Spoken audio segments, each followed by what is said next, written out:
This era of Lakers basketball has been a failure, so much so that this could very easily be LeBron's last season with the team. Even as vocal as LeBron has been in the past about some of his frustrations with his other teams, right now feels a little bit different. This is a very flawed Lakers team, and he only has a few years left in his career at most, and things just feel very urgent right now, which could easily lead to a brand new era for both the Lakers and LeBron himself. Really quickly though, I want to thank the sponsor of today's video.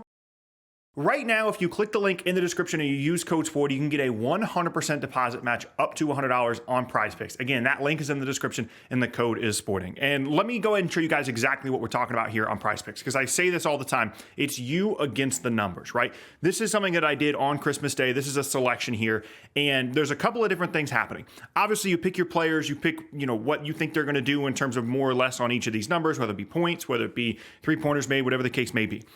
On occasion, PrizePicks will do things like they have here for Nikola Jokic. He had a free square selection on Christmas Day, which means that if he scores more than 1 point, then you're going to win that part of that selection out of your three. And it's basically a free square because, of course, Jokic is going to score more than a point. Then I saw that Spencer Dinwiddie's makes for threes was 2.5. I thought that was a little bit high, so I picked less. And then I have Ja here, who typically in big games, national TV games, of course, Christmas Day is a big game, he takes a lot of shots, generally scores a lot of points, so I picked more for his points. I have these three selections together. I got all of them right, and I won some cash. And you can see behind me that there are a ton of different selection options that you have on PrizePicks. A lot of those like individual little ones are some of my favorite ones to do, whether it be blocks, turnovers, threes, those like small counting ones. Those ones are really fun. And like I said, keep an eye on PrizePicks. They do stuff like that all the time. Like I said, with the free square, they did a ton of stuff during the holidays, and they will now going into the new year here in 2023. And again, if you want a 100% deposit match up to $100 on PrizePicks, there's a link in the description. You can use code SPORTING as well.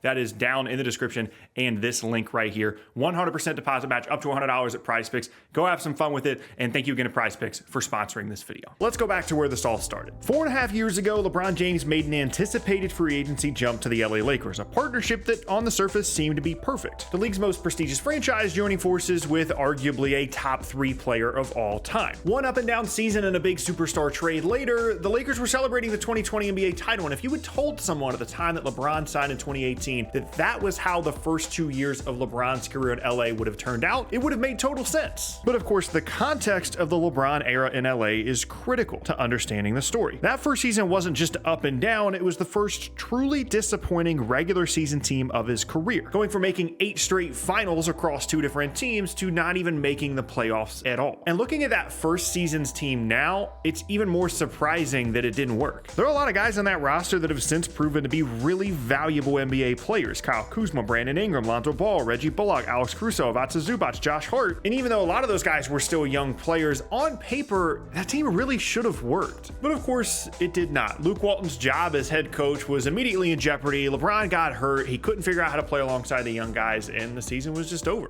And to me, that first season is a really overlooked aspect of his career with the Lakers. Everyone just assumes that that team didn't work because they were young and LeBron got hurt, which is kind of true, but it's also pretty easy to argue that that was actually the best roster that the Lakers have managed to put around LeBron in his time in LA. But we'll get to that a little bit later. The context for the rest of the story is pretty well known at this point. That 2020 title wasn't just any title, it was arguably the least respected NBA title in league history, taking place in front of no fans in the bubble in Orlando, with a questionable level of competition on their path to the title, facing the 5th seeded Heat in the finals after a multiple month layoff due to a league suspension that certainly aided the older and often injured Lakers. But none of that is really the point of this video. This is. The LeBron era in LA has been a failure, but not necessarily in the way that you would think. Because I've said before that the Anthony Davis trade is absolutely a success. The goal of the Lakers and every other team in the league is eventually to win a title. And if you win a title as a result of that trade by getting Anthony Davis, even if it is the 2020 title, even if it is probably the most discredited NBA title in league history, it's still a success. But what hasn't been a success is the general way in which the Lakers have chosen to build around LeBron since he he arrived in LA. That has been an absolute failure. So let's think about the teams that LeBron has gotten since he arrived in LA. Going back to that first team that I mentioned, and I think you could argue that when you consider the health of Anthony Davis and how that impacts this Lakers team, that first year's team is the best roster they've ever put around LeBron. Now, that doesn't mean that it was perfect, doesn't mean that they should have won the title that year, but strictly in terms of talent and usable NBA players and players that we know work around what LeBron does well, that team was good. Like, yes, these are still younger players, Brandon Ingram, Kyle Kuzma, Josh Hart, Alex Caruso didn't really play. I understand that these guys are still young and the guys that they are now are not what they were then, but when you look at that roster, like, there's shooting, there's extra perimeter creation, there's some size, there's guys that can guard, there's two-way players, and those are the kind of players that have succeeded around LeBron. And yes, LeBron throughout his career has had stars around him. He's had Dwayne Wade, he's had Chris Bosh, he's had Kyrie, he's had Kevin Love. Yes, that has been the case. That has been a hallmark of the LeBron experience. When he goes to a team, you bring stars and you figure the rest out. But what the Lakers misunderstood about that first team was that they didn't fail because of those young guys. They didn't fail because of, the other pieces on the roster necessarily. They failed because they didn't quite have enough time to develop, and it was such a quick turnaround and a change for those young guys. All of a sudden, LeBron is on your team. You're Brandon Ingram, you're 21, you're trying to get your next contract, you're trying to make sure you're a max level player. You're not interested in, necessarily sacrificing offensive touches and trying to coalesce with LeBron on the offensive end of the floor. Lonzo Ball, same thing. Like, you know how to play with guys, you know how to guard, but you're still trying to figure out what you're doing in the league. Same thing with Kyle Kuzma, Caruso, again, who wasn't even really playing for that. There's just a conflict in terms of what those guys want out of their careers and what LeBron wants, which of course is championship contention. And so in hearing that, some of you watching the video might think, okay, well, that's exactly why you make the Davis trade. You get rid of the young guys. Well, you could have also just waited. You could have waited one more year. You could have let these guys develop. You could have had a roster around you that was sustainable, something that could have continued to grow and develop over the years. But LeBron didn't want that. Neither did the front office. They make the Davis trade. And as I talked about, like, that's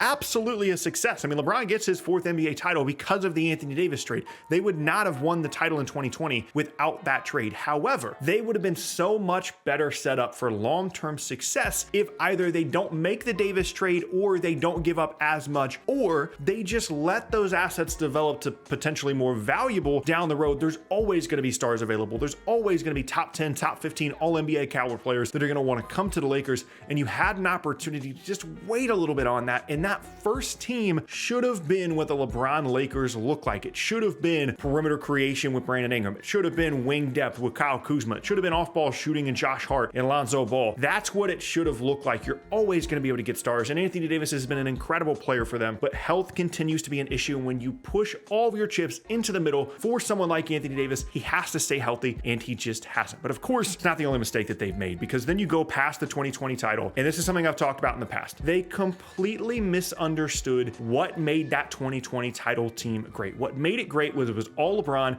it was all AD. They had an overwhelming amount of size. They were going to guard, they were going to rebound the ball, and if they shot the ball well, they were incredibly difficult to beat. And in the bubble, they shot the ball well. But after that title, they went to the following season, same formula. They have a really good record to begin the year. Guys get hurt, and then they start to panic, and they go in the offseason. And it's such a similar situation to what they did after LeBron's first season, where they're not as successful as you would hope. They get knocked out in the first round, then they have to change everything. They can't just let things develop. They can't just let things sit and improve. They have to make a change, and the change they chose to make was the Russell Westbrook deal. I don't have to go back over that again. We all know my issues with the Westbrook trade, even though he has been better for them this year, but that fast forwards us to right now with the LeBron Lakers. There are two things that you need to make sure that you do if you have LeBron on your team. One, you need to make sure that you're going all in. You need to make sure that you are going for a title. That's what he's there for. He wants to win titles. And you also need to have some level of sustainability within your franchise to continue to grow and develop. And the Lakers have neither, because they're unwilling as of right now to trade first round picks into the future in 27 and 29, which makes total sense given how bad their team is. But they also don't have anything growing. They don't have anything improving. That thing was supposed to be Anthony Davis, but injury issues continue to limit that. And as a result, not only has this been a failure in terms of how they've built around LeBron, because I think there were multiple points where they could have been patient and they could have waited. Maybe you want to blame LeBron for that, but also I think it's very realistic to expect that he will not be on the Lakers next year, whether that be a trade or whatever happens. Maybe he'll just retire. I'm not sure, but the guy's there to win titles. And if the Lakers don't trade Russ, or they don't trade the 2 picks, and they don't make changes on the roster, he's going to go somewhere that's going to allow him to compete on a level that he wants to be able to. And right now, I'm not sure that the Lakers are that team. They got the 2020 title because of Anthony Davis, but every time it's looked like this, where things are on the decline, guys are getting hurt, guys are getting older, LeBron has left. It happened the first time in Cleveland, it happened in Miami, and then it happened the second time in Cleveland as well. This is something we've seen time after time. And even if you want to blame LeBron for this. Even if you want to say, well, he's the guy that makes the decisions, he's the guy that pushes in, all the chips and tells the front office, hey, we have to make this move. We have to trade for Russ. We have to trade for AD. And Clutch is obviously involved in all of this. But the bottom line is that if you're the Lakers, if you want to have LeBron there and you want to have him, have all this responsibility, have a ton of input on the personnel, that's a decision that you make. Like when you bring in LeBron, you make that decision, say, okay, yeah, he's going to have a lot of input. But ultimately, it's the front office's job to build a team around him. And they've not done a very good job. Yes, they won the title, but patience and a lack of allowing for development potentially ruined this era. You could have had LeBron for the entire last 8 years of his career. And now you're looking at a situation where he could very easily leave this offseason. And I think it really goes back to that first season that he got there. He had an opportunity for a sustainable roster, and instead they got impatient. And in a large part, they failed LeBron in this era.